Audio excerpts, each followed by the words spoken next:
Hi, welcome back to another episode of Oh Ship. Those of you who follow me on various different social profiles, I appreciate you bearing with me this week while I've been testing out the stream with our tech team. So you may have seen a couple odd stream tests popping up, but we really wanted to make sure everything went well this week. We've got our chat lined up, so we should be able to see comments from you across all the different places. We're constantly restreaming. We've got our producer in the back end making sure everything goes well. But most importantly, I've got a really, really great guest on this week, a gentleman called Ivan Todorov. I've known Ivan for many years. We met in 2005, around the time I was starting iChameleon Group, my old digital agency. Ivan has an incredible digital agency called BLITZ Agency that I was a big admirer of. And we became friends through that process and through kind of the brotherhood of the agency world. So welcome, Ivan. I'm glad you're here. Hey, Freddie, my absolute pleasure. So I'll try. He and I happen to not only be, like I said, people who enjoy doing business together. We've been great friends. We have more than a couple embarrassing stories about each other that hopefully will not come out in today's call, but we will try and tell at least some of our favorite O Ship stories today and share some of the things that we think helped kind of get us through the journey that we've taken in our careers. For those of you who are joining the first time, I want to make sure you understand the premise of O Ship. O Ship is ultimately a show that is about celebrating failure. I think there's a lot of great shows out there right now where you can get these incredible leaders and entrepreneurs and people that we all admire on there, and everyone asks them about all these great moments that they had on their path to success. You hear the famous stories that I think people have talk about over and over and over again. What we wanted to do is hear all the stories that no one likes to talk about, the ones where maybe it's not their brightest moment, and I think it's where they maybe failed along the way. I think, frankly, those of us who been around the block a little bit, you have to have a good sense of humor about these things now, which sends up for a good conversation. But I don't think I've ever heard anyone say that some of their worst moments weren't actually the moments that helped define them most in their life, help define them most in their career, and really actually help them be the person they are. Because really a great measure of a person is actually not how they deal when they're most successful, but actually how they deal with their most challenging moments. So I'd love to kind of just kick the ball off, and Ivan, I challenged you before this call and said I'd love for you to think back around some of the things that have really kind of got you over the years, given that we're in a very big gotcha moment right now with COVID. If I'm still doing the show 2 years from now, maybe people will be talking about that. But I'd love for you to kind of look, further back in the past and highlight like one thing. And actually, tell the audience a little bit around some of the things you've done and some of your businesses first, and that would give people some context. And I'm going to give you a free pass to be a little self-aggrandizing for 60 seconds. You get a pass, and no one on O Ship is going to poke fun at you for being a little confident. But tell us a little about your background. Yeah, so I started my first business while I was in college with my roommate, Ken Martin, and we built a kind of like an early interactive CD-ROM web company that was like in 97, and I think I was 19 at the time. So we went for the dotcom bust. And then we moved to Los Angeles. I started BLITZ, which became one of the top digital agencies. Sold that in 2015 to Advantage Solutions. They're a $4 billion experiential and retail agency worldwide. And I've started a couple other mobile app startups that have one failed. One was called Zoom, which was a real estate photography, Uber kind of for photography. Another one that I'm working on right now is a Tesla aftermarket app. Did you say it was called Zoom? Zoom, yeah. It was spelled ZO.OM. So we got the OM domain. Okay, yeah. It seems like a name that's quite in the news these days. Yeah. But yeah, I also run a nonprofit called Universal Future, which is more about AI and kind of government and social issues, less kind of related. But yeah, I've done quite a few things, and getting my MBA right now at UCLA Anderson. That's awesome. I definitely would love to dig into that at some point. I dropped out of university after only a couple months, and sometimes I daydream about going back and what that would have been like. So I'd love to hear what that experience has been like at some point. But tell you what, let's focus in on what was your first really big failure? Oh, so when you're 18 or 19 and you start a company with your roommate, you don't know what you don't know. So it was Silicon Valley days, and so everybody was building up these holding companies with a whole bunch of businesses underneath. So we're like, well, everybody else is doing it, so we're gonna set up this holding company called Illuminant, and underneath it, we're gonna have the interactive agency called the Studio, and this other company, the dotcom, which was meant to be a portal for creative talent, selling Wacom tablets and Photoshop and so on. Cool name, by the And way. what's that? Cool Oh, name. cool name. Yeah. So, Ken and I, we really focused on the interactive agency side, and we had other partners who were doing the design freak. And we weren't really, we kind of put a whole lot of trust over there, only to find one day, probably 7 months after we raised $5 million for Design Freak, that they spent all the money and that they had signed long-term leases with a whole bunch of hosting companies for all the imaginary millions of people who are going to come to this website under the premise that we were going to secure a second round of funding. And with the dot-com bust, as you can imagine, happening, the timing was such that there was no second round of funding, only to find out that all those leases were actually signed on behalf of the holding company, not on Design Freak alone. So our corporate structure was such that overnight, we basically were, eStudio was insolvent because the parent company had signed a whole bunch of leases, which we could no longer take on. So that was like a big oh shit moment where, Ken and I looked at each other and we were like, yeah, we have to file for bankruptcy, right? There is no way out. We should have managed our partners. We should have been paying attention to the financials and kind of, have a better understanding of what leases under what entity were being signed. And needless to say, it was really tough. In 2001, we basically, had to stand in front of our 70 employees and tell everybody that, the dot-com bust between what happened with Design Freak and our clients not paying our bills, that we're closing down shop. We were going to move to Los Angeles, where where entertainment does really well, and reboot the company. And we invited everybody who was willing to pack up their bags would come with us. And 30 out of the 70 people signed up. And so That's quite an exodus to get a lot of people to move. That's pretty wild. So, and so that was kind of like a very eye-opening experience that, trust but verify, right? Like you have partners, everybody has good intentions, but sometimes, people really kind of believe in how successful things will be without the proof there, and got us into some really bad contracts that ultimately brought us under. Well, and what would you say, beyond all the contract side of things and I think some of the more traditional business things you could have, I think learned about, how to maybe sign a lease and where to structure it.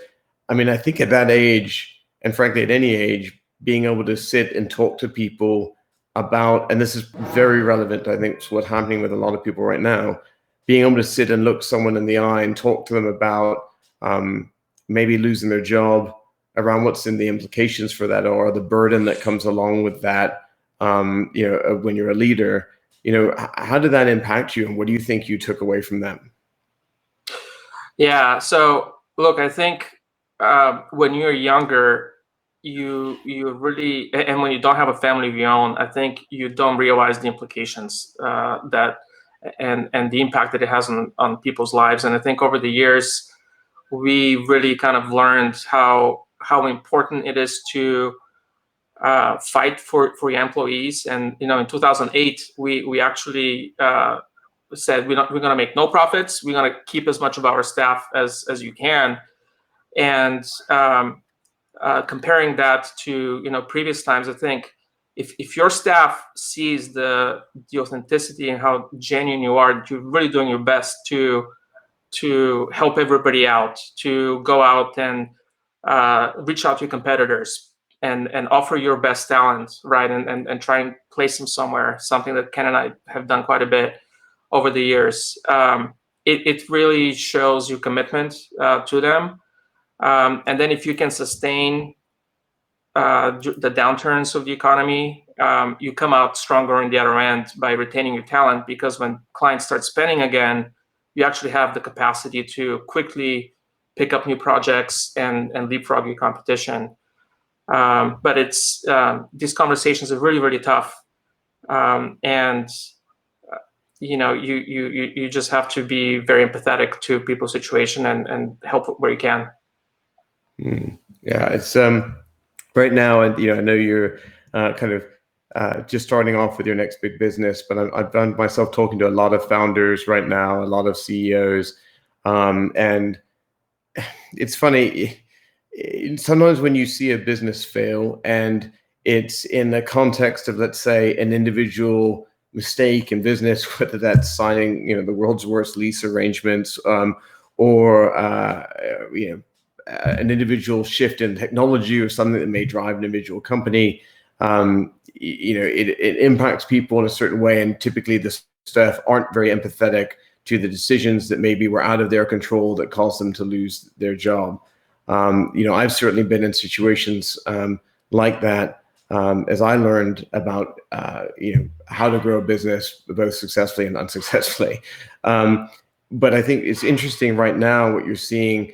It's a feeling I've never really kind of run into before, where you're seeing a lot of people who have lost their jobs and they're actually empathetic. I can't name specific brands, but obviously for confidentiality reasons, but I'm seeing feelings where actually the employees are sad for themselves, but they're also very sad for their employers. And they all think they also feel right now that, it's not any one person's fault.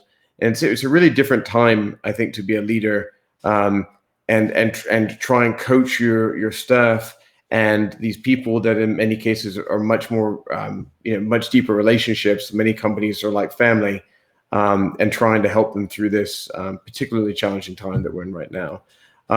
That's interesting.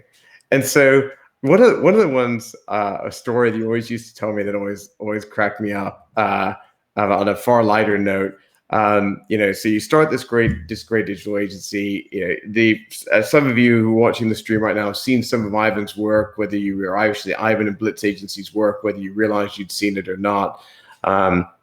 So just really, really fantastic creative work that came up over the last, I think that you guys have been sold 4 years now, something like that. So but it was a good 15+ year run before that. And so you've seen some of his work, really incredible stuff. But like a lot of people I know that had great creative agencies or great marketing firms, they have these kind of like breakthrough moments. And I'd love for you to tell the story about winning General Electric, because that was really before you guys got pretty famous, and you had a little bit of BS maybe to kind of get yourself into that big opportunity. So you gotta just kind of put context, right? So we just ran out of money, and we literally just packed bags and moved to Los Angeles, and we got the cheapest office that we could find in North Hollywood, which, if you can imagine, like one of those really crappy markets that have like 7-Eleven, and then above the 7-Eleven there's like a massage parlor, right? We got one of those spaces above the 7-Eleven. And next to us, there was a kid talent studio. So there was like little kids running around really loudly all the time. The office was, very cheap. And then every now and then, when we went to the shared bathroom of the second floor, there would be a guy shooting up heroin. So I just kind of want to give you the picture, the real visual here. So we restarted BLITZ. We're doing some new websites for gaming, and we're winning a lot of FWA awards. And all of a sudden, we get this new business inquiry from General Electric, and says, "Hey, we really like you guys' work, and we want you to pitch on the rebranding from We Bring Good Things to Life to Imagination at Work." And by the way, BBDO, which is back then was like one of the largest, most creative traditional agencies, is doing the traditional work. and do you guys want to bid on the digital? And I'm like, hell yeah. Ken's like, you're crazy. And I'm like, no, dude, we can win this, right? And we go after it, day and night, just nonstop work. Ken's brilliant, just comes out with the most imaginative concepts, and we win the work, right? And we're like 11 people in this shitty little office. And then it's like, oh shit, we won, right? And then it's like, oh shit, we won. Like, so we like, this is General Electric, like we like had no idea what's coming our way. And then with the email that we won, the email ends with, and I'll be over there tomorrow to meet you guys in person. Right? So we have this like really senior General Electric executive with a suit and a tie, just wondering he's in the right place. Just going to our office. I mean, look, like we had a good laugh with him. Obviously, we took him out to a really nice restaurant, etc. But you could see that the hesitation of like, what the hell did I just sign up for? Out of interest, were they already under contract? Could they break out at this point, or had you guys got the contract signed? No, I don't think they were under contract yet. But that's great. So hey, I guess you did something right. They still liked you. That's funny. Yeah, no, it became kind of very clear that this guy was definitely taking a very big chance, a very big risk. But we put it off, and as a result of that, we won Microsoft after we launched GE, and a lot of good things came out of that. But yeah, it was. I'll just never forget that visit. Right. That's fine. Yeah, one of the things a lot of people take for granted is when you were doing this, and even like, so what year were we talking about here, would you say, Ivan? Just to give it a reference point. 2002, 2003, yeah. I think. Yeah. So, I started like Chameleon in 2004, and so I was even 2 or 3 years after Ivan. But even in 2004, I felt like you could reach out to people back then. There were big brands and be like, we are digital experts, and it was like no one had ever emailed them before. They'd be like, oh wow, we've been talking about interactive, I think was what everyone was calling it at that point. We've been talking about this. We don't really know anyone. Sure, let's take a meeting. You could email like the craziest, biggest companies, and they'd take a meeting. And even though a lot of people were dabbling in it, there wasn't really that many really top-notch firms all around the world.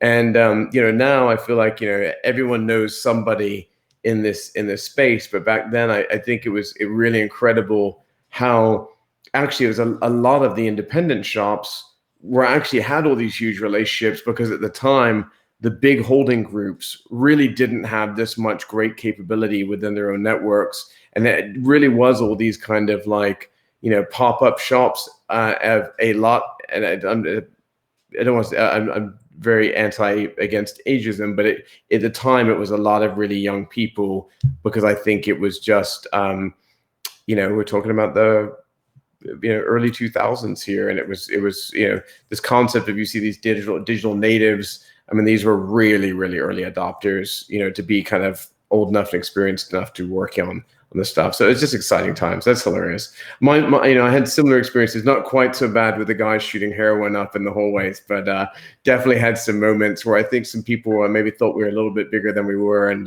they'd show up and kind of like, oh, okay. My favorite, they want to come to our office in Hollywood. Oh, our office is in Hollywood. Oh, I love LA. We're like, no, Hollywood, Florida. They're like, where? Yeah, so I feel your pain on that one. That's really, really funny. So I guess one of the last things I'd love to talk about, which I think is super fascinating. You went back to university, and so what spawned that, and what's that like? Going back as a kind of a grown man, and that experience, and frankly, now with all the experiences of selling successful businesses, and then going and doing it. Yeah, so I really went for 2 reasons. One, I had a non-compete that I think I just didn't want to mess with, right? And it was a good timing for me to go get an MBA, which is something I wanted to do for a while. And the reason why I wanted to do it is, when you start in your teens running businesses, you figure a lot of stuff through intuition and for trial and error. But I always felt a bit insecure, especially when talking to really senior clients who had MBAs, because I didn't know what they knew. And I think that kind of impacted my ability to connect or bond with them. And so I wanted to really get in there and kind of really understand the business side of things, and really kind of kind of try and uncover what ultimately makes tech companies really valuable and what makes them acquisition targets. So before I go into building my next entity, I kind of wanted to get some formulas out. How can I build my next company to be really valuable based on how M&As and buyers evaluate companies? So it's given me a lot better understanding of things like moats, the value of network effects. How do you build a business that's 10x in order to succeed? And obviously the importance of future free cash flows. And so I kind of wanted to get a lot of these concepts underway because I felt very unprepared when I was selling BLITZ. I really relied a lot on investment bankers and the attorneys and the CFO to guide me through the process. And they're all really great people and they did really well. But looking back, I probably could have had 2 or 3 times more valuable exit if I really understood those concepts early on and set up the business to grow and to produce much more value for us at exit. And so I kind of thought I should go in, fill those gaps, and prepare for the next one. You and I have debated this before, kind of offline, but I'd love to debate it again here. How do I say this? I feel like, and I'm not going to project. I'm going to project my own feelings. Maybe not. Maybe not how you look at it. And that all of us are unique and different in this way. Part of the reason why I started a business so young was because I felt like if I'd gone to university, bluntly, I would have just screwed around the whole time, chased girls, and partied like a rock star. I still managed to do a little bit of that while running a business, but I really just knew myself well enough to know that I wanted to jump into business. I also felt like, a lot of times when when I was in university or just even in school, growing up, that I just never understood how I was supposed to apply any of this stuff to myself. But now I feel like if I'd had a university, especially go to some places wonderful as UCLA, like you've been doing, then I would find this all mentally interesting because I've self-taught myself to do so many things from financial modeling, down to deep marketing and digital experience. Going back and maybe looking at that through the lens and maybe figuring out what gaps maybe I had in there would be interesting. Do you feel like beyond, I guess, the obvious impact that this could have had on the outcome of your exit, and I know you did great, but it sounds like you could have done greater or better, with knowing what you know now. But what's it like to kind of go back through that lens? Like, do you think it made you a different kind of student? Yeah, so I actually find that going back after you've had that experience, I think is a lot more valuable because people like us, we have so much more context managing people, not understanding maybe why you failed to motivate someone, right? Or why you failed to create business value or win a pitch or any one of those skills. And those experiences, I'm having like a lot of aha moments, even to the point where like, oh, wow, when I used to do that thing, I now really understand when I was really pissing off that person, like, whether that was the way I was approaching a situation or a difficult moment. So the context is really important. At the end of the day, we know 80% of what a business school will teach you. And the experience that we have on the ground running companies is way more valuable than reading about it in a case study or a textbook. What I'm getting out of it is some of the more finer details in terms of being better with the numbers, with the financials, being able to optimize your processes. So kind of we study a lot of business analytics and statistics and regressions and being able to predict how much work you're going to have and what kind of mixture of talent you need to have. So all these business models I never had before, to the level of granularity and specificity, which, you can improve your margin by another 5-10 points if you're a little bit more disciplined, with that, and to, and acquire, that's a lot. But I think for me personally, the biggest surprising factor going to UCLA, which I didn't know it was even, UCLA was so focused on it, was teaching leadership. And I always looked at leadership as being very charismatic and more as a talent than a skill.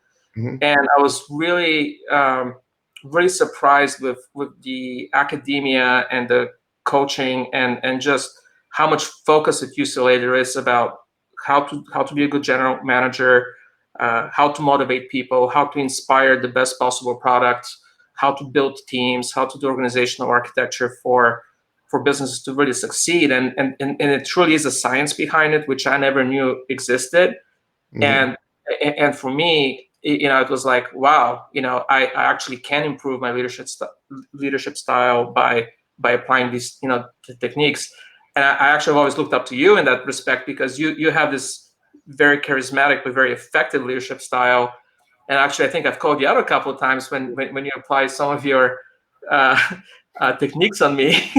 because That's hilarious. you do it naturally, you do it instinctually, and now I'm trained to actually recognize, when someone's trying to persuade me using, certain techniques. So anyway, really, I'm gonna have to up my game now. If I'm not gonna be able to manipulate you when we're out anymore, this is really gonna hurt our friendship. But I think the other, and I'm kind of closing this. The other surprising factor that I really got to appreciate UCLA is this idea that technology, business, and leadership is what the future looks like for good organizations. And as leaders, you have to operate at that intersection. And when they teach technology management at UCLA, it's really more about being a good leader and uncovering how you can 10x a company using technology as a competitive advantage. And whether that's through digital transformation, whether that's through AI or machine learning. And I just kind of really appreciate that they're preparing the next generation of leaders to be very savvy in those with those skill sets. Fascinating. I tell you what, I'm going to ask some question to the audience, but I'll just give you kind of a second to think as well. I'd love to know if there's any moments where, before you became aware of the kind of concept of what, good leadership looks like, or, if there's any kind of moments where you've had some kind of classic oh shit moments where you just didn't maybe realize what you were doing, and kind of leadership gone wrong. I'm not sure any that kind of popped to mind. While you're having a little think about that, I do want to put out there, and again, this is our first actual live show with a guest, with, I believe, streaming across all the platforms correctly, with what I believe is all of our chat hooking up. Ivan, for all we know, we could have been sitting here talking to each other the whole time, and I guess we'll find out soon enough. I do believe everything is working. I can see all the kind of viewership numbers and different streams, which is wonderful. But if anyone in any of the different chat streams, I could see some of them coming through, does have any questions for Ivan, or anything that they'd like to ask, feel free to do that. In the future, I will, or even for me, in the future, I'm going to start asking that at the beginning of the show and probably halfway through, because I know there's a bit of a delay as we hit the stream. But I did want to put out there one time, I guess this first time on the live versus our kind of pre-recorded YouTube shows, and got to get in the habit of taking advantage of the fact that we've got this live audience, or hopefully live audience. That would be the ultimate oh shit, by the way, if we had basically had nothing going on this whole time. Anyway, anything pop to mind?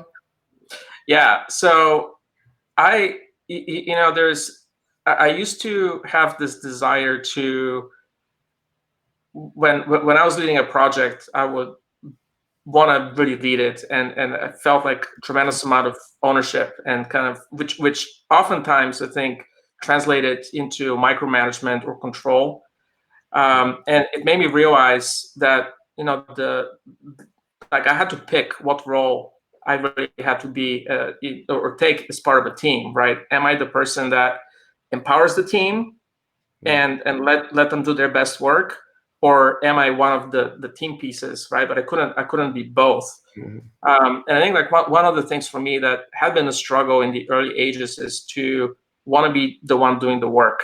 And I think what I learned at UCLA is really effective ways to empower a team for them to do the best work while focused on managing and leading the company or building new teams within an organization. So the oh shit moment there was really I really used to drive some, like I know specifically a couple projects, like our company website being one that I probably drove my team very crazy, and I'm sorry to all of you guys. You're gonna make some eye contact. Yeah, your roll down your face. I now realize I drove you crazy, and I'm sorry. I will not do that again. Yeah. So yeah. This is half the battle. Well done. We're all proud of you. All the O-Ship viewers are proud of you that you've come to that moment. So that's funny. But I think I've probably got a long laundry list I could think of things I wish I could walk back. I think the one that I have very fond memories of it in one part of my brain, and then another part of my brain, I think the slightly older, more mature one, is horrified every time I think about how much prank culture was a really big part of the company at IQ and then a little bit into Sapient, but we kind of had to cut it out. Sapient was a publicly traded company. When the IQ crew joined Sapient, we all needed to kind of grow the hell up a little bit there. But yeah, it's so much so for people who've known me a long time, like Ivan, when we set up all the different streams for O-Ship today, and I said, hey, Ivan, can I hook into your Facebook stream? It's it's just another place we'll stream. It'll reach all your friends. It's going to be great. And he's like, I don't know if I can give you my Facebook login because we were doing all kinds of stuff to people back then. If it was someone, I remember someone saying once that they were in the office like a million, a new person had started. And they're like, and the new person, like, got in, they'd been in like an hour or something. And someone had been like, hey, so just a couple bits of advice. You lock your computer screen. You don't leave the machine unattended. You never leave Facebook up on your screen. Don't ever have your email open and walk away. And the new guy's like, what the hell are you talking about? It's like, oh, people will prank you here. They're going to, they'll get in their email so they'll post something on Facebook. And he's like, who would do that? And they'd be like, oh, the CEO, he's the worst. Well, I learned the hard way not to ever give you an unlocked cell phone. That is true. That is true. Yeah, I do think I got some compromising photos of you emailed to myself very quickly in like less than 30 seconds. I was at your bachelor party taking photos of you. That is also true. But anyway, we'll save that for a future episode of O-Ship. On that note, I think I want to thank you for coming. This was a wonderful first episode. I couldn't have a guest I'd rather have on. You've got a wonderful story, Ivan. And if you haven't had a chance to follow Ivan, look him up on LinkedIn. He's a smart, insightful guy. Definitely be connected to him. He's been a real digital pioneer, and I'm always happy to learn from his experiences. So, Ivan, thank you so much for coming on O-Ship. Any of you in the audience, thank you for coming. And any of you watching this video post our live event, thank you for watching. You can follow us at oshipshow.com. You can follow us at twitter.com/oshipshow. Or just follow me on LinkedIn, and you always see this video coming out. Thank you so much for your time. Thank you, Ivan. Thanks, Freddie, and thanks for doing this. I think it's very, very important what you're doing, especially in this day and age. So I'm very happy to be part of it. I appreciate that. Thanks, everyone. Bye-bye.